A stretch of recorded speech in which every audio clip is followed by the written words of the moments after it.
Hey, what's up guys? Welcome back to the channel. In today's video, we're going to finish setting all the posts for the job that we started in last week's video. It's all 2 7/8 pipe, 2 7/8 post, 2 7/8 top rail. The main motivation for me to get posts set is to give us something to start cutting and welding on. So needless to say, I'm super excited. If you're new to the channel, my name is Austin Ross. I've been a mobile rig welder for about 15 years or so. Here on this channel, I share tips and tricks for rig welders. If these are videos that you're interested in, make sure and subscribe and ring that bell to get notified whenever we post a new video every Friday. Before we get started, I wanted to thank all of you who have supported the arosswelding trade school. Last week, we launched and added another course to the arosswelding trade school. So now we've got the pipe fence course and the quick rig course.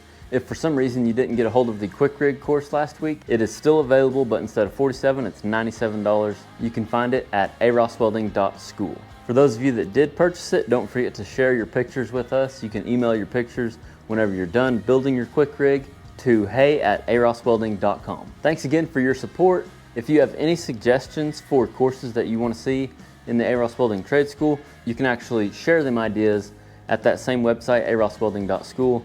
I believe it's down towards the bottom somewhere. You should be able to see a page that you can fill out with course ideas. So if you got any ideas, anything you're interested in learning that you want to see in the arosswelding trade school, leave it there and we will see it and we will put it on our list. All right, to kick the day off, we went ahead and pounded 2 posts, one in each corner of the shop where the fence was going to tie into the shop at. This pounder of Clovis's allowed us to get closer to the building versus trying to drill a hole or something.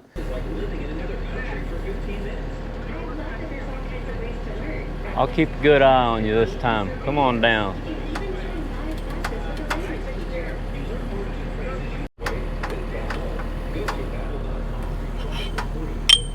Might not even have to pound this one very well.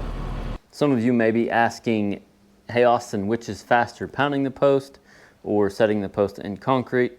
Or Austin, why do you do concrete versus pounding post in the ground? From my little experience and from the couple of guys that I kind of look to as mentors when it comes to fence building, the recommendation that I've got more or less from their experience is putting post in concrete. They like it better, or they think it's better long term, or they think it's stronger, but that's not to say that they don't ever pound post. So like I say a lot, it's kind of situation dependent whether I'm going to pound post or put them in concrete. Without having as much experience as the guys that I look up to, if I'm going to be putting in a long run, really anything over like 100 foot, like we had this 130 foot longest section on this particular job, I really like to put in concrete because in my mind, with leverage and all this stuff, in my mind, I see concrete being stronger just for the fact of the fence ever leaning. That's my biggest concern whenever it comes to setting post is leaning. I never want my fence to lean for any reason. I'm not even sure why fences lean. Like you drive down the road and you see fences leaning. The only thing I can imagine is they're not in the ground very deep, or the soil type is real soft, or maybe it was fill dirt that the posts were set in. There's a lot of different reasons, a lot of different soil types. So it definitely depends on the soil type and a lot of other factors. But so for those reasons, any chance I get, or on any long runs, I'm fixing to put post in concrete versus just driving them. But I'm not opposed to driving them.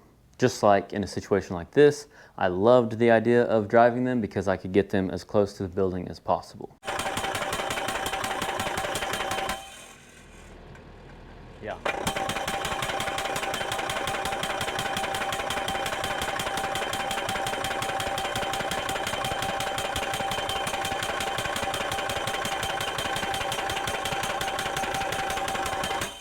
Pull forward a little bit. If for some reason we couldn't have pounded them, or if I didn't have access to a pounder, I would have just drilled a hole and I would have welded a piece of flat or something to fill that gap.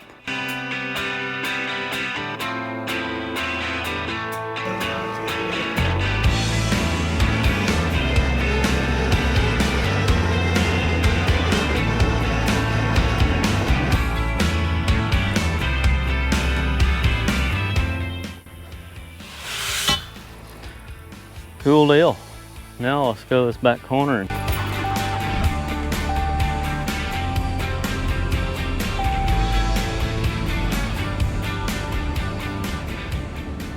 All right, so here's the house.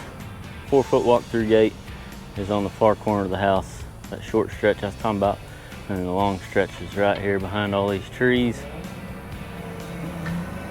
Clovis and Dakota are drilling the very corner hole, and we just laid out the 5 posts that are going to go here. There's going to be a brace here, a 10-foot brace here, and a 20-foot brace here with a post in the middle at 10 foot. And then there's going to be a 16-foot hole for a 16-foot gate. Not sure which side it's going to hinge off of yet, but doesn't really matter. The only reason we did 20 foot here was just to get it away from the corner here, away from them trees. They didn't want to lose them trees, I don't believe. They want to try to leave some privacy on this side. So we left the trees, so to get away from the corner, we just put the brace out longer, and they'll have a 16-foot gate here so they can get out to their pasture. There's the shop. That's where we drove a post right up next to the building there, and then we drove one right up next to the building on this corner. And then here's the run that'll connect the shop to the house right in here, with the walk-through gate right up next to the house. And then we'll have a 14-foot gate right here.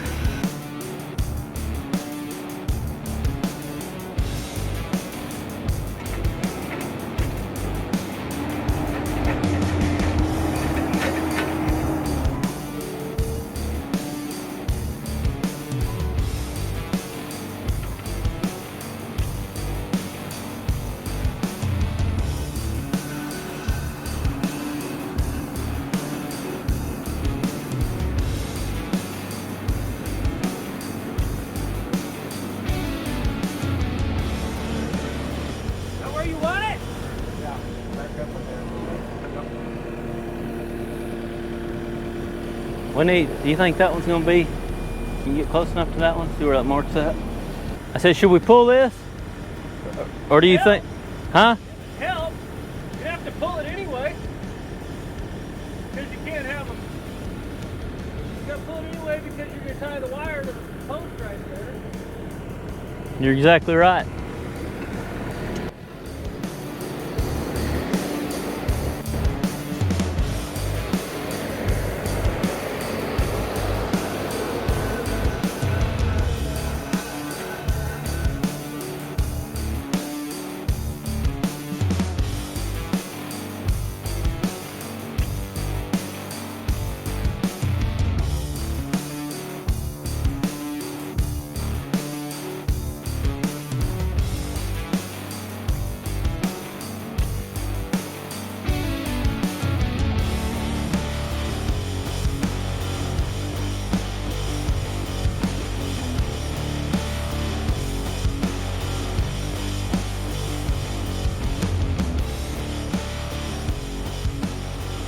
Bless you.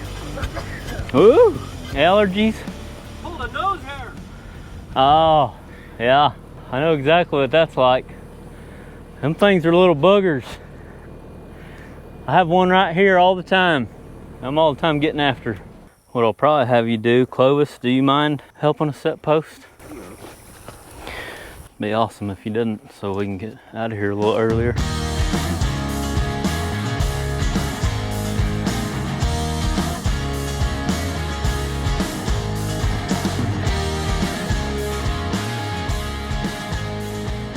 I tell you what, setting these 2 7/8 posts are a little more enjoyable to move around whenever you're trying to get them, make sure they're exactly level and still up against the string line.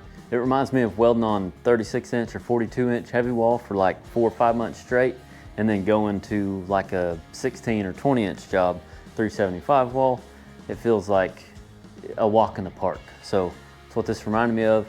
It was super enjoyable. That's what I love about getting experience, is every job you do, it's different, and the more challenges or bigger size of pipe that you're working with, it just raises the bar for your tolerance level or your skill level, because you get to doing it and you get real good at setting 4.5-inch posts or getting good at setting 6-inch posts. You go down to some 2 7/8 posts like we're doing here, and it's that much easier. I was thankful that Clovis agreed to help me and Dakota set posts, because we were able to get all our posts set and get that early out.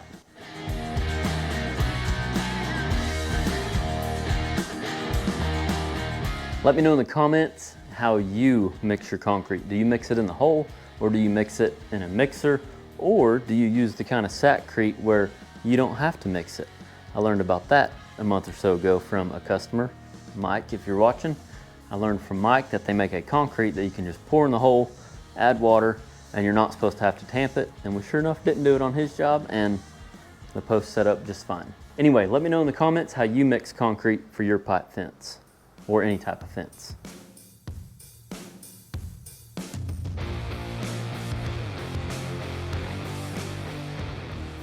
So because we drilled 12-inch holes and I only got enough concrete for 2 bags per hole, the post is going to the bottom of the 4.5 foot deep hole. But then I'm putting a little dirt, and then I'm putting a bag of concrete, water, tamp, another bag of concrete, water, tamp, if it needs more water. And then my goal is to have about 6 to 12 inches left in the hole to then put dirt. That way you don't see no concrete.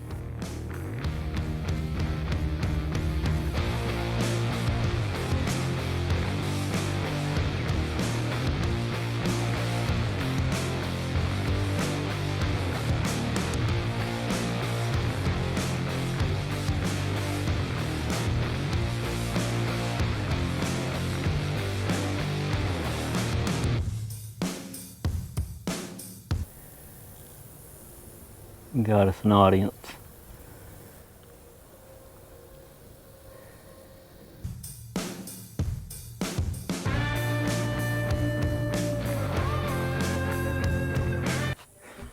Hey man, quit moving my string. That's not quality.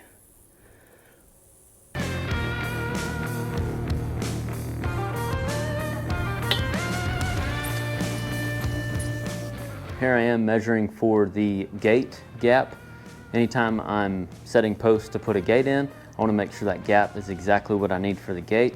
On my gates, I usually try to leave at least 2 inches of play to allow for any kind of earth movement. So in case that gate moves a little bit, I want it to still be able to swing both ways.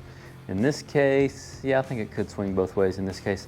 Sometimes it doesn't matter, it can only swing one way, but ideally using pre-made gates, they got a certain dimension, and I just want to make sure my posts are exactly where they need to be. And I just now thought of this, but that's one of the good things about drilling 12-inch holes like we did here, because it allows us to have more play on our post. In case our holes were off a little bit, we can move our post inside that 12-inch diameter hole to allow for our proper gate width. All right, got all our posts set except for 2. The 2, well, 4 total, but 2, we're only drilling 2 holes between the shop and the house. We drove 1 post next to the shop just so we could get as close as possible, and then there will be 2 holes that we need to drill because I'm going to hand dig 2 on either side of the sidewalk. But those are the only 2 we lack, but we decided to leave it for access while they bring in fill dirt and whatnot for the backyard. But we got all these set.